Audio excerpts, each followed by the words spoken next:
With the conclusion of the USFL season, players are now eligible to sign with NFL rosters. Here are my top 5 USFL players that could sign with the Tennessee Titans. But above all else, remember to tighten up. Tell them boys to tighten up, tighten up. Let me hear you say it. Whole city getting hype now. Tell them boys to tighten up, tighten up. Let me hear you say it.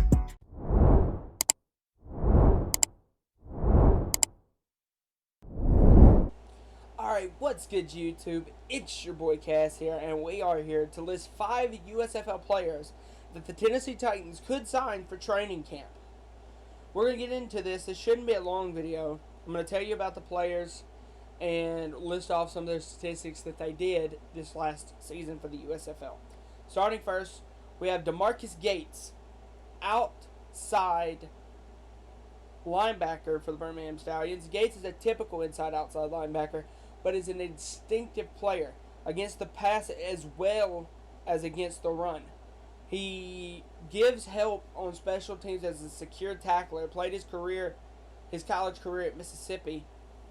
Has proved that he is very well tackling-wise.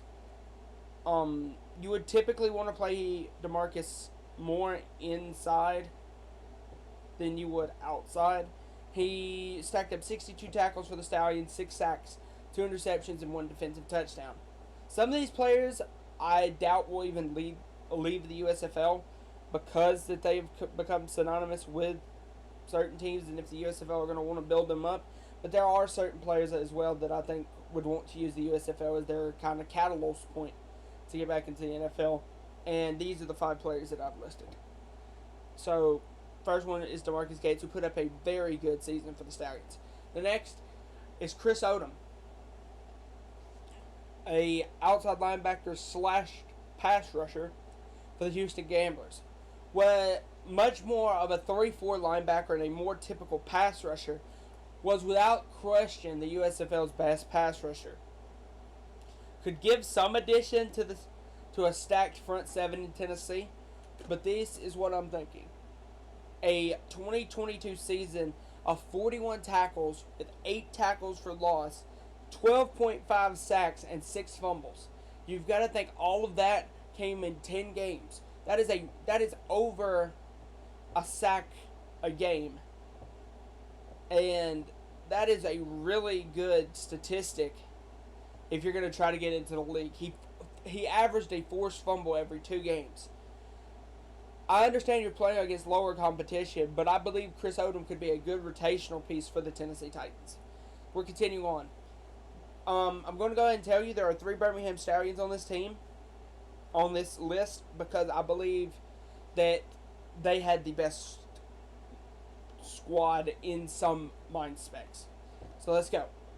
Number 3 is Victor Bolton for the Birmingham Stallions. Offers a massive special teams value as a kick returner. Also a player that is good with the ball in his hands. Good on different slip screens, jet sweeps.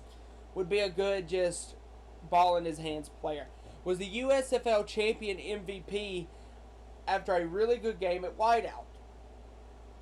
Now, Victor Bolton was not very successful as a receiver in the league, only stacking up, I believe, 400 yards. Didn't have a receiving touchdown in the regular season.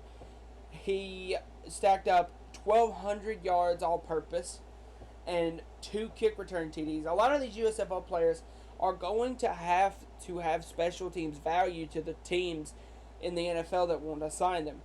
And I believe there's no player in the USFL that has more special teams value than Victor Bolton. Victor Bolton could not only be a kick returner, he could also be a gunner on punts to field punts, to down punts on the offensive side. So, the defensive side. So, Victor could be very good for whatever team tries to pick him up. Hopefully, Tennessee could use that vertical ball in your hand kick returner. Speaking of that, that's also why I have this guy here. Very much of a Trent Cannon role. I'm pretty sure some of you guys that are watching this video have heard that name thrown about a little bit this offseason as our main kick return value. That's what I see very similar with Jordan Ellis. Jordan Ellis, who was a running back for the New Orleans Breakers, Much like Victor Bolton, offers a kick return and gunner value for any team that picks him up. Could be a good player for late drives as he excels as a good receiving threat. In 2022, he rushed for just under 600 yards, 4 TDs, and averaged 4.2 yards per carry, which is really good for his smaller frame. Number 5 is probably the most likely one in my opinion, and that is Brandon Aubry, kicker for the Birmingham Stallions. Was without question the best kicker in the entire USFL, and with the injury to Caleb Shudick, Tennessee could bring in Aubry to compete with kicker Randy Bullock.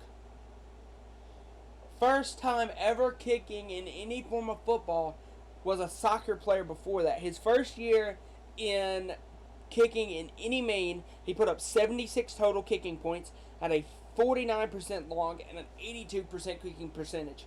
He did seem to struggle a little bit in the USFL Championship game, but it was his first game under the really bright lights. I think Brandon Aubry could be very good in the league given some time to develop, and that's exactly what I think Tennessee could be looking to do, looking to bring in somebody to compete with Randy Bullock after the injury to Shudick. Thank you guys for watching this episode of 5 USFL players that the Tennessee Titans could sign going into this season.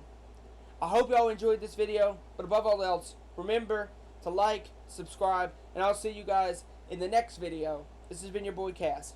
I'm out. Bye, guys. Tell them boys to tighten up, tighten up. Let me hear you say it. Whole city getting hype now. Tell them boys to tighten up, tighten up. Let me hear you say it. Need